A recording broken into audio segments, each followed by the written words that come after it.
전쟁이 끝났다고 말하는 이들이 있었습니다. 그러나 그건 착각이었습니다. 총성이 멎은 자리에 기술의 전쟁이 시작된 것이죠. 한 발의 포탄이 하늘을 갈라 이론을 부숴버렸습니다. 궤적은 상식의 경계를 넘었고 충격은 대륙을 건넜습니다. 베를린의 회의실이 얼어붙고 런던의 분석가들이 펜을 놓았습니다.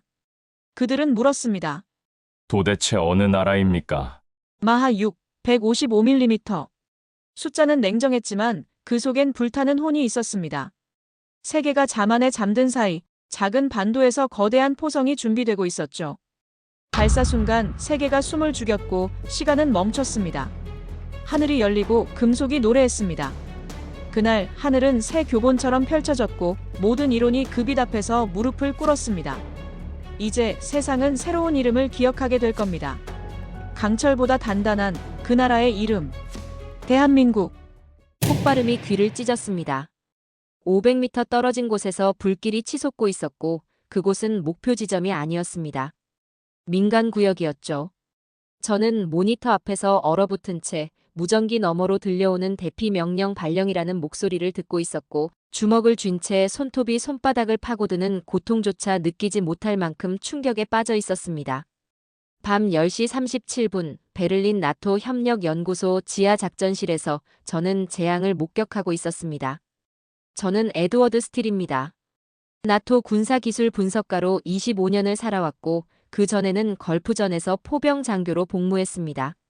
30년 전 그날 제 옆에 있던 동료 제임스가 오폭으로 죽었습니다. 제가 계산한 좌표에서 벌어진 비극이었죠. 그날 이후 저는 정확성에 집착하는 인간이 됐고 다시는 그런 일이 일어나지 않도록 하겠다고 맹세하며 이 길을 걸어왔습니다. 25년간 수백 개의 무기 체계를 분석하며 냉정한 비평가로 악명을 얻었지만 그날 밤만큼은 그 모든 경력이 무력하게 느껴졌습니다. 그날은 유럽 어느 나라의 최신 자주포 시험 발사를 관찰하고 있었습니다. 24개의 모니터가 깜빡이며 각국의 포격 데이터를 쏟아내고 있었고 저는 그중 하나의 화면 앞에서 숨을 죽인 채 발사 순간을 기다리고 있었죠. 목표 좌표 확인, 발사 3초 전이라는 교신이 들렸을 때 저는 본능적으로 긴장했습니다. 포탄 한 발이 목표를 벗어나는 순간 누군가는 죽으니까요. 섬광이 번쩍이며 포탄이 하늘을 가르고 날아갔고 모니터에는 포물선 궤적이 그려졌습니다. 하지만 3초 후 분석관이 착탄 예상 지점 이탈, 서쪽으로 편향이라고 소리쳤을 때 저는 자리에서 벌떡 일어나며 얼마나? 라고 물었고 500m입니다. 라는 대답이 돌아왔습니다.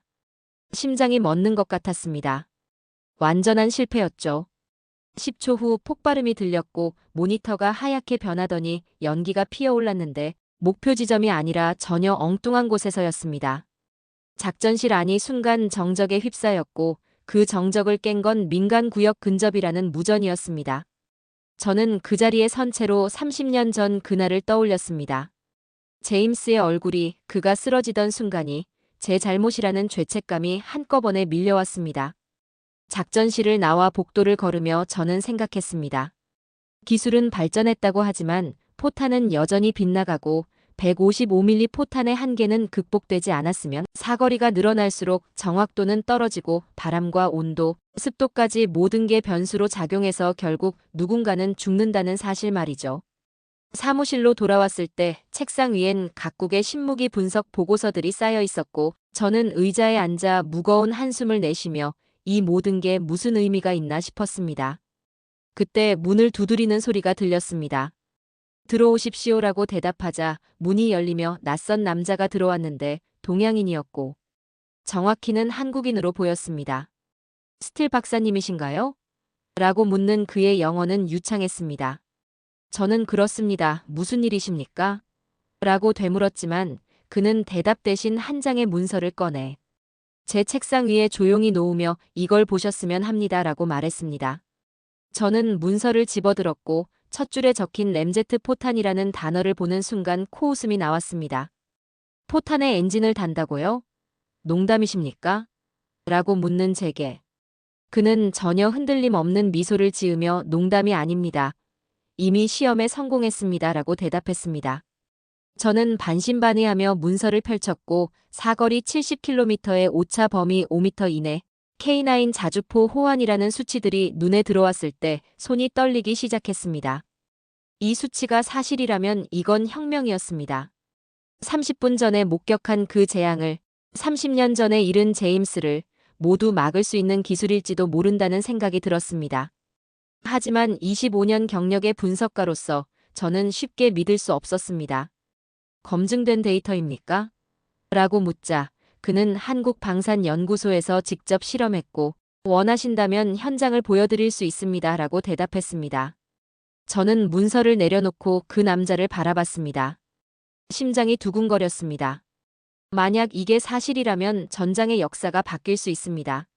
한국이라고 중얼거리자 그가 고개를 끄덕이며 네, 한국입니다. 라고 말했습니다. 저는 창밖을 바라보며 깊어가는 베를린의 밤을 응시했습니다.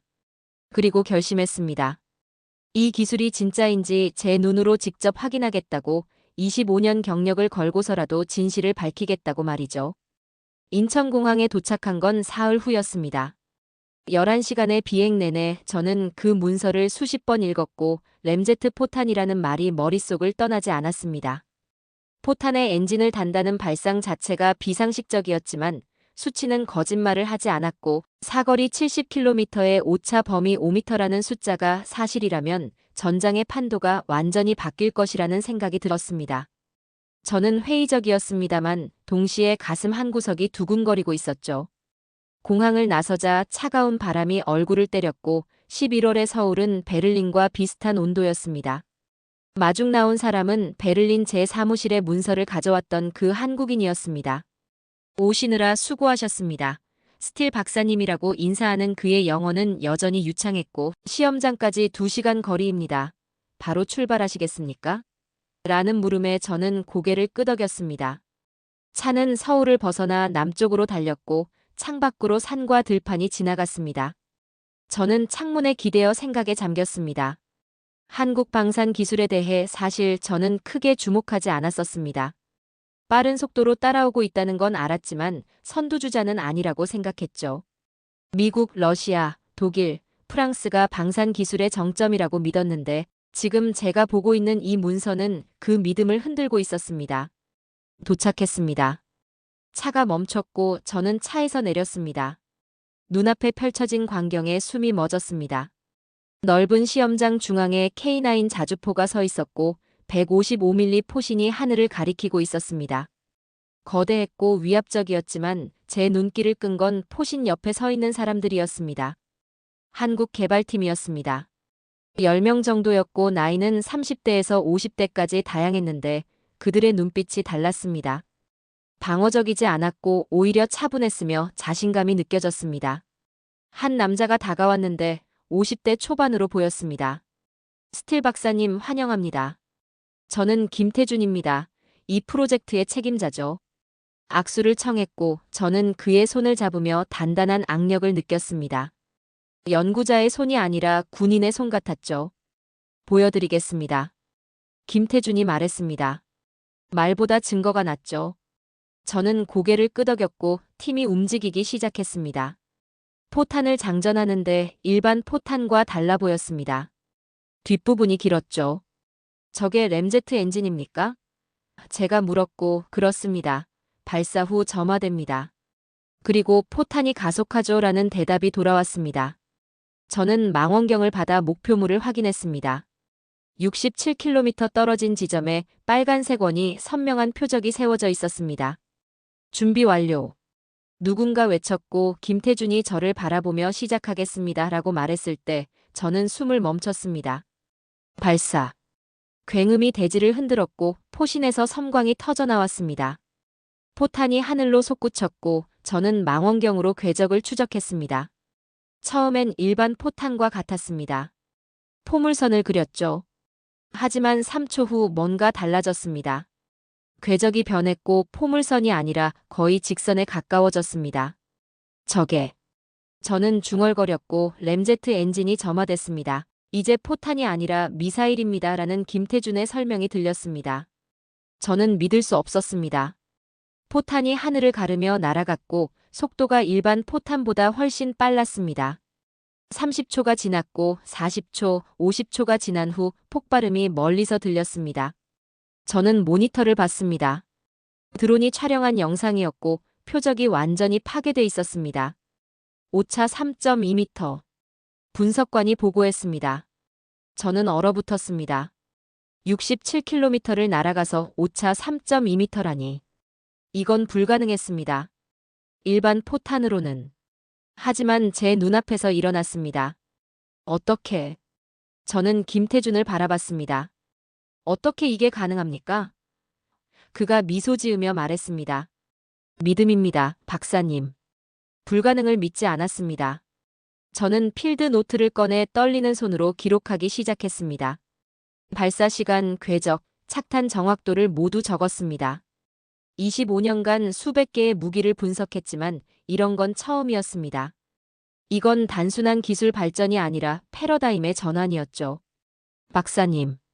김태준이 말했습니다. 이제 믿으십니까? 저는 노트를 덮고 그를 바라봤습니다. 데이터는 거짓말을 하지 않습니다. 저는 대답했습니다. 하지만 이건 시작일 뿐입니다. 더 봐야 합니다. 그가 고개를 끄덕이며 당연하죠. 보여드리겠습니다. 전부라고 말했습니다. 해가 지고 있었고 시험장에 그림자가 드리웠습니다. 저는 K9 자주포를 바라보며 저 강철 덩어리가 세상을 바꿀지도 모른다는 생각이 들었고 그 생각이 저를 두렵게도 했고 흥분시키기도 했습니다. 일주일 후 공식 데모가 열렸습니다. 각국에서 군사 전문가들이 모여들었고 미국, 영국, 프랑스, 독일에서 온 분석가들이었습니다. 저도 그중 하나였지만 이번엔 달랐습니다. 저는 이미 봤으니까요. 하지만 그들은 몰랐고 회의적인 눈빛으로 시험장을 둘러보고 있었습니다. 누군가 속삭였습니다. 한국이 뭘 보여준다는 거야? 저는 아무 말도 하지 않았습니다. 곧 알게 될 테니까요. 김태준이 단상에 올라 시작하겠습니다 라고 간결하게 말했고 설명은 없었습니다. 포탄이 장전됐고 목표물은 72km 떨어진 지점이었는데 일반 포탄으로는 불가능한 거리였습니다. 발사 카운트다운이 시작됐고 5, 4, 3, 2, 1 후 굉음이 터지며 대지가 흔들렸고 포탄이 하늘로 치솟았습니다. 전문가들이 망원경을 들고 궤적을 추적하기 시작했습니다. 처음엔 무표정이었지만 3초 후 표정이 변했습니다. 저게 뭐지? 누군가 중얼거렸고 궤적이 이상해라는 말이 들렸습니다. 저는 미소를 지었습니다. 이제 보는구나. 포탄이 가속하고 있었고 램제트 엔진이 점화된 거였으며 궤적이 직선에 가까워지며 마치 미사일처럼 날아가고 있었습니다. 55초 후 폭발음이 들렸고 대형 스크린에 들어온 영상이 떴는데 표적이 완전히 파괴돼 있었습니다. 오차 4.1m. 분석관이 발표했고 순간 장내가 조용해졌습니다. 믿을 수 없다는 표정들이었고 그리고 터져나왔습니다. 웅성거림이. 어떻게 이게 가능해? K9에서 발사했다고? 저는 그들을 바라보며 일주일 전 제 모습을 떠올렸습니다. 데모가 끝난 후 기자들이 몰려왔고 카메라 플래시가 번쩍였습니다. 김태준이 질문을 받았습니다. 이 기술의 핵심은 무엇입니까? 램제트 엔진의 소형화입니다. 포탄 크기로 줄였죠. 실전 배치는 언제입니까? 아직 검증이 더 필요합니다. 그는 신중했고 과장하지 않았으며 저는 그 모습이 인상적이었습니다. 저녁에 호텔로 돌아와 노트북을 켰을 때 이메일이 쏟아져 있었습니다. 나토 본부에서 온 메시지였고 한국 기술에 대한 분석 보고서를 제출하시오라는 내용이었습니다. 저는 키보드에 손을 올렸지만 움직이지 않았습니다. 무엇을 써야 할까요? 객관적 데이터는 명확했습니다. 성공이었죠. 하지만 뭔가 무거웠습니다. 창밖을 바라보니 서울의 야경이 펼쳐져 있었고 불빛들이 반짝이고 있었습니다. 그 불빛 하나하나가 사람이라고 생각하니 이 기술이 그들을 지킬 수도 해칠 수도 있다는 생각이 들었습니다. 30년 전 제임스의 얼굴이 떠올랐습니다. 그는 기술의 실패로 죽었지만 기술의 성공도 위험할 수 있습니다. 잘못된 손에 들어간다면 말이죠. 저는 보고서를 쓰기 시작했습니다. 한국의 램제트 포탄 기술은 검증됐다. 사거리 70km 이상, 오차 범위 5m 이내. 이는 현존하는 어떤 포병 시스템보다 우수하다. 손을 멈추고 추가했습니다. 하지만 이 기술은 양날의 검이다. 정확성은 축복이지만 동시에 책임이다. 추가 검증과 윤리적 검토가 필요하다. 보고서를 보내고 창밖을 다시 바라봤습니다. 세상이 이 기술을 어떻게 받아들일지 궁금했습니다. 찬사일까요, 경계일까요? 아마 둘 다겠죠. 저는 한숨을 쉬었습니다. 사람들은 기적을 말하겠지만 저는 계산을 받고 계산에는 책임이 따른다는 걸 알았습니다. 다음 날 아침 뉴스가 터졌습니다. 한국 혁신적 포병 기술 공개 게임 체인저가 될 것인가? 헤드라인들이었지만 동시에 다른 목소리도 있었습니다. 군비 경쟁 촉발 우려 기술 독점 논란. 저는 예상했던 반응이었습니다.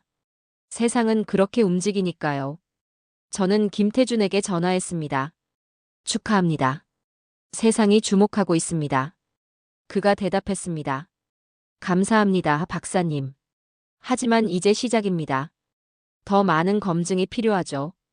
저는 그의 말에 고개를 끄덕이며 제가 돕겠습니다. 끝까지라고 말했고 그 약속이 제 운명을 바꿀 줄은 몰랐습니다.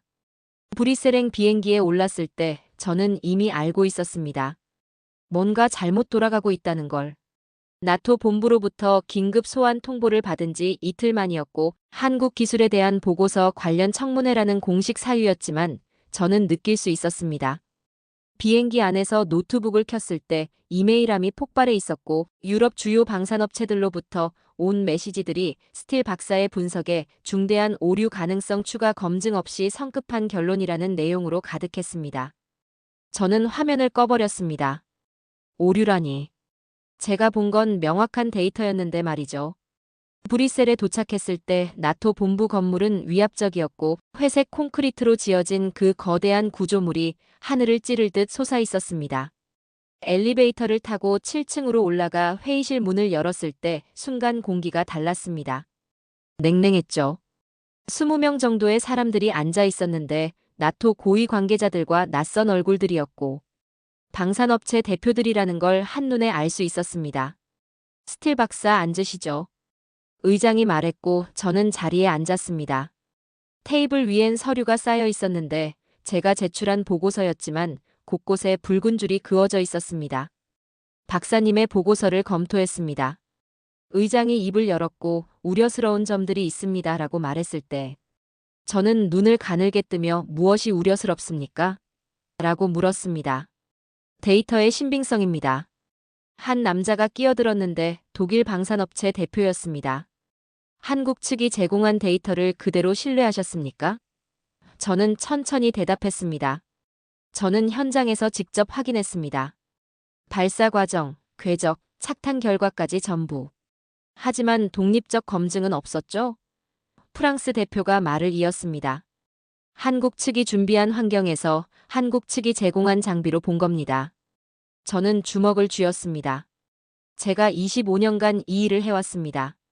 조작과 진실을 구분할 줄 압니다. 우리도 박사님의 경력을 존중합니다. 의장이 말했습니다. 하지만 이번 건은 다릅니다. 너무 혁신적이죠. 그래서 의심스럽습니다. 저는 믿을 수 없었습니다.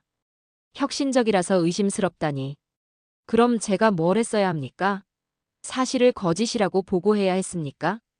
사실? 영국 대표가 비웃으며 말했습니다. 아직 사실로 확정된 게 아닙니다. 한국이 보여준 건 성능이 아니라 쇼일 수 있습니다. 저는 자리에서 일어났습니다. 쇼? 제가 본 건 데이터였습니다. 72km 비행, 오차 4.1m. 이게 쇼입니까? 앉으십시오, 박사님. 의장이 말했지만 저는 앉지 않았습니다. 당신들이 두려워하는 게 뭡니까? 저는 물었습니다. 한국 기술이 진짜라는 게 두렵습니까? 아니면 당신들의 시장이 흔들리는 게 두렵습니까? 회의실이 조용해졌고 의장의 얼굴이 굳었습니다. 스틸 박사, 발언을 조심하십시오. 조심할 건 당신들입니다. 저는 테이블을 손바닥으로 치며 말했습니다. 진실을 정치로 막으려 하고 있습니다. 충분합니다. 의장이 소리쳤습니다. 스틸 박사, 당신은 직위 정지 처분을 받습니다. 추가 조사가 있을 때까지 모든 분석 업무에서 배제됩니다. 저는 웃었습니다. 비웃음이었죠. 그렇게 하십시오. 하지만 진실은 바뀌지 않습니다. 저는 회의실을 나가며 문을 쾅 닫았습니다. 복도를 걸으며 생각했습니다. 이들이 원하는 건 진실이 아니라 안정이었고 기존 질서의 유지였습니다. 한국 기술이 진짜라면 유럽 방산업체들의 입지가 흔들리고 수조 원의 계약이 위태로워지니까 그래서 막으려는 거였습니다. 데이터가 아니라 정치로 말이죠. 호텔로 돌아와 짐을 쌌습니다. 결정했습니다. 다시 한국으로 가겠다고. 이번엔 나토 분석가가 아니라 독립연구자로서 진실을 제대로 밝히겠다고. 노트북을 열어 김태준에게 이메일을 썼습니다. 다시 가겠습니다. 이번엔 완벽한 검증을 위해서. 전송 버튼을 눌렀습니다. 창밖을 바라보니 브뤼셀의 밤이 어두웠지만 저는 두렵지 않았습니다. 25년 경력을 잃을 수도 있었고 명예가 실추될 수도 있었지만 30년 전 제임스를 잃었을 때 맹세했습니다. 진실을 위해 살겠다고. 그 맹세를 지킬 때가 왔습니다. 다음 날 아침 인천행 비행기 표를 끊었는데 편도였습니다. 돌아올 생각이 없었으니까요. 공항으로 가는 택시 안에서 나토 본부에서 전화가 왔지만 받지 않았습니다. 더 이상 그들의 말을 들을 이유가 없었으니까요. 비행기에 올라 이륙하는 순간 브뤼셀이 멀어졌고 저는 알았습니다. 제 인생이 바뀌고 있다는 걸. 한국 동해안의 시험장에 도착한 건 이른 새벽이었습니다. 차가운 바람이 얼굴을 때렸고 12월의 바다는 거칠었으며 파도 소리가 귀를 때렸습니다. 김태준이 저를 맞이했는데 표정이 어두웠습니다. 박사님, 상황이 좋지 않습니다. 그가 말했습니다. 나토로부터 압력이 들어왔고 공식 지원이 중단됐습니다. 예산도 없고 언론도 차단됐으며 서류상으론 이 시험은 존재하지 않습니다. 저는 고개를 끄덕였습니다. 괜찮습니다. 어차피 저도 공식적으론 분석가가 아닙니다. 시험장은 황량했습니다. K9 자주포가 바람을 맞으며 서 있었고 연구진은 10명도 채 되지 않았으며 장비는 최소한이었습니다. 이걸로 가능합니까? 제가 물었을 때 김태준이 대답했습니다. 해야 합니다. 이게 마지막 기회입니다. 저는 그의 눈빛을 봤습니다. 절박했지만 흔들리지 않았습니다. 준비가 시작됐습니다. 포탄을 장전하고 목표물을 확인하며 궤적을 계산했는데 모든 게 수동이었습니다. 첨단 장비는 없었고 오직 경험과 계산만 있었습니다. 해가 지기 시작했고 시험장에 어둠이 내려왔으며 발사는 야간에 진행하기로 했습니다. 더 어려워집니다. 누군가 말했지만 김태준은 그래서 더 확실합니다 라고 대답했습니다. 밤 10시 모든 준비가 끝났습니다. 저는 모니터 앞에 앉아 있었고 손이 떨렸습니다. 이게 제 재판이라는 생각이 들었습니다. 25년 경력을 걸고 나토를 떠나면서까지 온 이 순간 말이죠. 김태준이 다가와 말했습니다. 박사님, 시작하겠습니다. 저는 고개를 끄덕였습니다. 그때 불이 꺼졌습니다. 시험장 전체가 어둠에 잠겼고 정전입니다. 누군가 소리쳤습니다. 순간 절망이 밀려왔지만 김태준이 침착하게 말했습니다. 수동 시스템으로 전환합니다. 연구진이 움직이기 시작했고 손전등 불빛 속에서 케이블을 연결하며 백업 전원을 가동했습니다. 10분 후 모니터가 다시 켜졌습니다.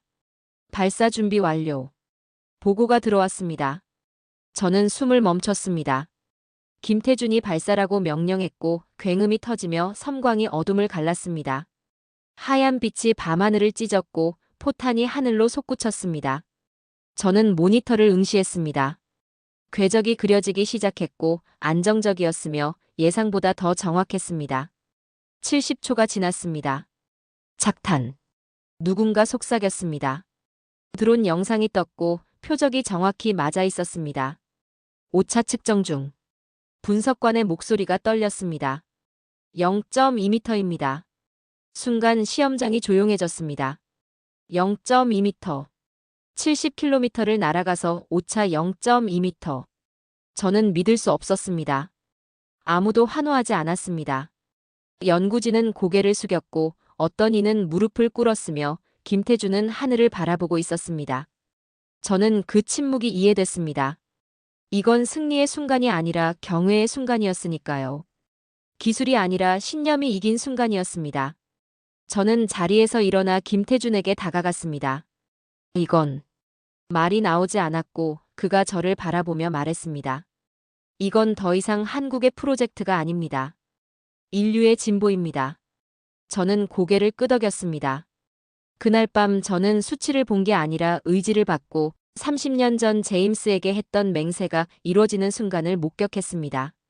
실험이 끝나고 사흘 후 저는 서울의 작은 호텔방에서 노트북을 열고 있었습니다.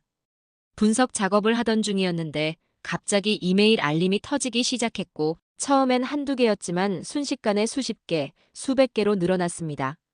손이 떨리며 첫 번째 이메일을 열었을 때 제목이 보였습니다. 한국 램제트 포탄 실험 영상 유출. 심장이 멎는 것 같았습니다. 누가 유출했는지 몰랐지만 이제 돌이킬 수 없다는 걸 알았습니다. 노트북 화면을 가득 채운 뉴스 헤드라인들이 눈에 들어왔습니다. 한국 포탄의 엔진을 달다 게임 체인저 70km 정밀 타격 군사 균형의 재편 시작되나 기사들이었고 전 세계 언론이 동시에 터진 것처럼 보였습니다. 영국 BBC에서 미국 CNN, 독일 슈피겔까지 모든 주요 매체가 이 뉴스를 다루고 있었고 저는 창밖을 바라보며 이제 시작이구나 싶었습니다. 전화가 울렸습니다. 김태준이었습니다. 박사님 보셨습니까? 그의 목소리는 긴장돼 있었습니다. 네, 봤습니다. 누가 유출했습니까? 모릅니다. 하지만 이제 중요하지 않습니다. 전 세계가 알았습니다. 저는 한숨을 쉬었습니다. 준비하셔야 합니다.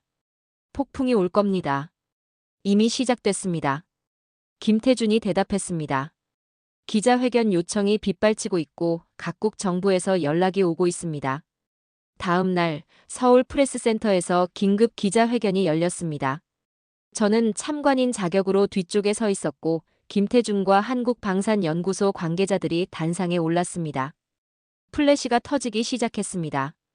수백 개의 카메라가 동시에 번쩍이며 그 빛이 마치 포탄의 섬광처럼 느껴졌고 저는 눈을 가늘게 떴습니다. 질문이 쏟아졌습니다. 실전 배치 시기는? 다른 국가에 수출할 계획은? 이 기술이 군사 균형을 무너뜨릴 수 있다는 우려에 대해선? 김태준은 침착하게 대답했지만 저는 그의 이마에 맺힌 땀을 볼 수 있었습니다. 저녁에 호텔로 돌아왔을 때 뉴스를 켰습니다. 모든 채널이 같은 이야기를 하고 있었습니다. 한국의 램제트 포탄, 새로운 군사기술, 세계 질서의 변화. 하지만 반응은 갈렸습니다. 어떤 이들은 찬사를 보냈습니다. 기술 혁신의 신호탄 한국의 놀라운 성취 같은 말들이었죠. 하지만 동시에 비난도 쏟아졌습니다. 군비 경쟁 촉발 지역 불안정 야기 기술 독점 우려 같은 헤드라인들이 보였고 저는 예상했던 일이라는 걸 알면서도 마음이 무거웠습니다. 밤 11시 노트북을 열었을 때 한 통의 이메일이 눈에 들어왔습니다. 발신자는 익명이었고 제목은 진실을 지키십시오였습니다. 클릭해서 열었을 때 짧은 메시지가 있었습니다. 스틸 박사님, 당신이 옳았습니다. 멈추지 마십시오. 진실은 이미 하늘을 날고 있습니다. 세상이 두려워하는 건 기술이 아니라 변화입니다. 계속 싸우십시오. 저는 화면을 응시하며 누가 보냈는지 궁금했지만 동시에 감사했습니다. 제가 혼자가 아니라는 걸 알았으니까요. 다음 날 아침 더 큰 뉴스가 터졌습니다. 나토 긴급회의 소집, 미국 국방부 성명 발표 예정, 러시아와 중국의 반응 주시. 각국 정부가 움직이기 시작했고 군사균형의 재편이라는 말이 공식 문서에 등장하기 시작했습니다. 저는 뉴스를 보며 생각했습니다. 포탄 하나가 세상을 이렇게 흔들 수 있다니. 하지만 이건 단순한 포탄이 아니었습니다. 가능성의 증명이었고 한계의 극복이었으며 믿음의 승리였습니다. 김태준에게서 다시 전화가 왔습니다. 박사님, 제네바에서 국제군비회의가 열립니다. 한국 기술의 위협성을 논의한다고 합니다. 저는 주먹을 쥐었습니다. 위협성이라니. 정확성이 위협이란 말입니까? 그들에겐 그렇습니다. 김태준이 대답했습니다. 박사님 가시겠습니까? 저는 잠시 침묵했습니다. 제네바. 나토 본부가 있는 곳. 저를 직위 정지시킨 사람들이 있는 곳. 가겠습니다. 저는 대답했습니다. 이번엔 진실을 말하러 갑니다. 창밖을 바라보니 서울의 밤이 깊어가고 있었습니다. 도시의 불빛들이 반짝이고 있었고 저는 생각했습니다. 저 불빛 아래 사는 사람들이 이 기술이 무엇을 의미하는지 알까? 이게 단순한 무기가 아니라 정확성이고 정확성은 생명을 구한다는 걸 알까? 플래시가 번쩍일 때마다 저는 포탄의 섬광을 떠올렸고 그 섬광이 파괴가 아니라 희망일 수 있다는 걸 믿었습니다. 진실은 폭탄보다 빠릅니다. 이제 되돌릴 수 없습니다. 세상은 한국을 주시하기 시작했고 저는 그 시선의 중심에 서 있었습니다. 두렵지 않다면 거짓말이겠지만 동시에 확신했습니다. 이건 옳은 일이라고. 30년 전 제임스를 위해 그리고 미래의 수많은 제임스들을 위해 저는 끝까지 가야 한다고 말이죠. 제네바에 도착한 건 일주일 후였습니다. 국제군비회의가 열리는 유엔 본부 건물 앞에 섰을 때 차가운 바람이 불었고 저는 코트깃을 세웠습니다. 이곳에 오는 게 옳은 일인지 확신이 서지 않았지만 김태준의 말이 떠올랐습니다. 진실은 증인이 필요합니다. 저는 그 증인이 되기로 했고 나토로부터 직위 정지를 당한 분석가가 아니라 진실을 본 사람으로서 이곳에 왔습니다. 회의장 안으로 들어갔을 때 이미 각국 대표단이 자리를 잡고 있었습니다. 미국, 러시아, 중국, 유럽 주요국 대표들이 모여 있었고 그들의 표정은 굳어 있었습니다. 저는 뒤쪽 방청석에 앉았고 의장이 회의를 시작했습니다. 오늘 우리는 한국의 램제트 포탄 기술이 국제 군사 균형에 미치는 영향을 논의하기 위해 모였습니다. 그 말과 함께 긴장감이 회의장을 가득 채웠습니다. 각국 대표들이 발언하기 시작했습니다. 이 기술은 지역 불안정을 야기할 수 있습니다. 미국 대표가 말했고 검증되지 않은 무기 체계의 확산을 우려합니다. 러시아 대표가 이었으며 기술 독점은 새로운 군비 경쟁을 촉발할 것입니다. 독일 대표가 덧붙였습니다. 저는 주먹을 쥐고 듣고 있었습니다. 그들은 기술의 위협성을 말하고 있었지만 실제론 자신들의 입지가 흔들리는 걸 두려워하고 있었습니다. 그때였습니다. 회의장 조명이 갑자기 어두워졌고 앞쪽 대형 스크린이 켜지기 시작했습니다. 사람들이 술렁였고 무슨 일입니까? 누가 저걸 틀었습니까? 목소리들이 터져나왔습니다. 저는 화면을 응시했습니다. 한국방산연구소 로고가 보였고 그 아래 실시간 시험 중계라는 자막이 떴습니다. 심장이 뛰기 시작했습니다. 김태준이 뭔가를 준비했구나. 화면 속에서 K9 자주포가 보였고 발사 준비가 완료됐다는 음성이 들렸습니다. 목표물 설정 완료. 비폭발 정밀 타격 모드. 저는 숨을 멈췄습니다. 비폭발. 굉음이 터지며 포탄이 발사됐고 화면은 포탄의 비행을 추적했습니다. 하지만 이번엔 달랐습니다. 포탄이 목표물에 접근하며 궤도를 미세하게 조정하고 있었고 마치 살아있는 것처럼 움직였습니다. 목표물이 가까워졌습니다. 회의장의 모든 사람이 화면을 응시하고 있었고 숨소리조차 들리지 않았습니다. 포탄이 목표물을 통과했습니다. 폭발이 없었습니다. 충격파도 섬광도 없었습니다. 단지 정밀하게 계산된 궤적만이 있었고 포탄은 목표물 중심에서 10cm 떨어진 지점을 통과해 바다로 떨어졌습니다. 화면에 자막이 떴습니다. 오차 10cm. 비폭발 정밀 통과 성공. 회의장이 침묵에 휩싸였습니다. 누군가 펜을 떨어뜨리는 소리가 들렸고 그 소리가 유난히 크게 울렸습니다. 저는 자리에서 일어났습니다. 의장님. 제 목소리가 회의장을 채웠고 모든 시선이 저에게 쏠렸습니다. 발언권을 요청합니다. 의장이 당황한 표정으로 저를 바라봤지만 저는 이미 앞으로 걸어가고 있었습니다. 단상에 올랐습니다. 각국 대표들이 저를 바라봤고 어떤 이는 적대적이었고 어떤 이는 당황해 있었습니다. 저는 에드워드 스틸입니다. 25년간 나토 군사기술 분석가로 일했고 지금은 독립연구자입니다. 저는 천천히 말했습니다.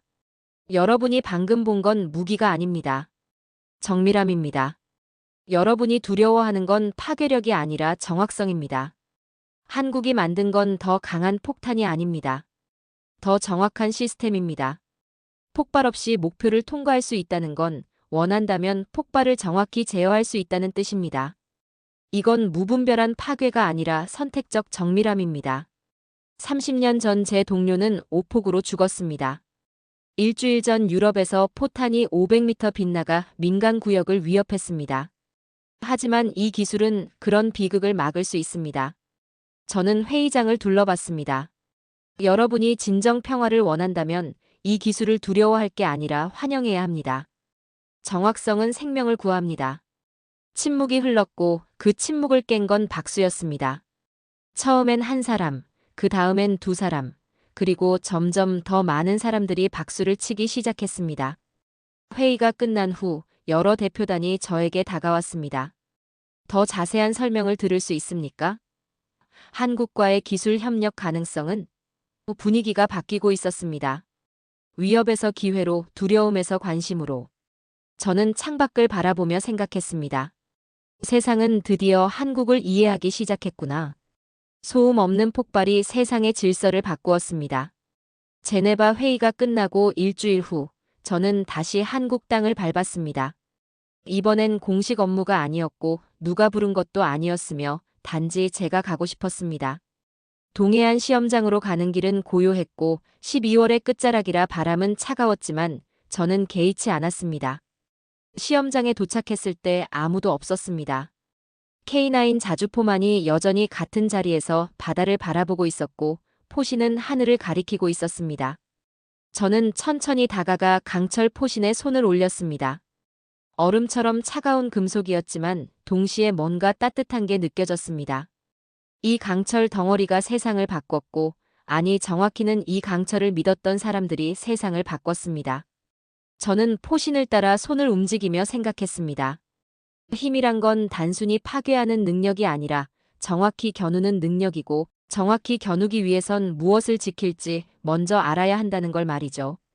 바다 냄새가 코를 찔렀고 짠 냄새와 함께 차가운 바람이 얼굴을 스쳤습니다. 저는 눈을 감고 30년 전 제임스의 얼굴을 떠올렸습니다. 그가 쓰러지던 순간 제가 느꼈던 무력함, 그리고 평생을 따라다닌 죄책감. 하지만 이제는 달랐습니다. 이 기술이 있다면 제임스 같은 사람들을 구할 수 있고 오폭으로 죽는 사람들을, 빗나간 포탄에 희생되는 민간인들을 모두 구할 수 있습니다. 주머니에서 노트북을 꺼내 파일을 열었습니다. 최종 보고서를 쓸 시간이었습니다. 나토를 위한 보고서가 아니라 진실을 위한 보고서였고 저는 키보드에 손을 올리고 천천히 타이핑하기 시작했습니다. 한국의 램제트 포탄 기술 최종평가 보고서. 작성자 에드워드 스틸. 손가락이 움직였고 문장들이 화면을 채워갔습니다. 이 기술은 단순한 무기 체계가 아니다. 이는 정확성의 혁명이며 책임의 증명이고 인간 의지의 승리다. 저는 계속 썼습니다. 25년간 나는 더 강한 폭발력, 더 긴 사거리를 추구하는 무기들을 분석했다. 하지만 한국이 추구한 건 달랐다. 그들은 정확성을 추구했고 정확성은 선택을 의미한다. 무엇을 마칠지, 무엇을 피할지를 선택하는 능력. 이것이 진정한 힘이다. 제가 목격한 모든 것을 기록했습니다. 첫 시험장에서의 충격, 브뤼셀에서의 좌절, 제네바에서의 반전, 그리고 이 고요한 시험장에서 느끼는 평온함까지. 한국은 기술을 만들지 않았다. 믿음을 설계했다. 불가능을 믿지 않는 믿음을 말이다. 보고서의 끝에 다다랐고 저는 마지막 문장을 타이핑했습니다. 한국의 램제트 포탄은 단지 하늘을 나는 금속이 아니다. 그것은 책임이라는 이름의 궤적이다. 커서를 보고서 맨 끝으로 옮겼습니다. 서명란이었고 저는 먼저 큰 글씨로 KOREA라고 쓴 뒤 그 아래 제 이름을 적었습니다. 에드워드 스틸. 파일을 저장하고 노트북을 덮었습니다. 그때 멀리서 굉음이 들렸습니다. 발사음이었고 다른 시험장에서 연기가 피어오르는 게 보였습니다. 연구는 계속되고 있었고 한국은 멈추지 않고 있었습니다. 저는 미소 지었습니다. 새벽이 밝아오고 있었습니다. 동쪽 하늘이 붉게 물들며 바다 위로 햇살이 반짝였고 저는 K9 자주포를 마지막으로 바라봤습니다. 포시는 여전히 하늘을 가리키고 있었고 새벽 햇살에 강철이 빛나고 있었습니다. 고맙습니다. 저는 중얼거렸습니다. 당신들이 보여준 건 기술이 아니라 가능성이었습니다. 하늘을 갈랐던 금속은 이제 저를 갈랐고 저는 더 이상 예전의 에드워드 스틸이 아니었습니다. 저는 여전히 군인입니다. 하지만 이제 총구가 향하는 곳은 적이 아니라 가능성입니다. 한국은 그걸 증명했습니다. 포탄에 엔진을 달았다고요? 아니, 그들은 불가능의 날개를 달았습니다. 그리고 저는 그 날개가 하늘을 가르는 모습을 제 두 눈으로 보았습니다.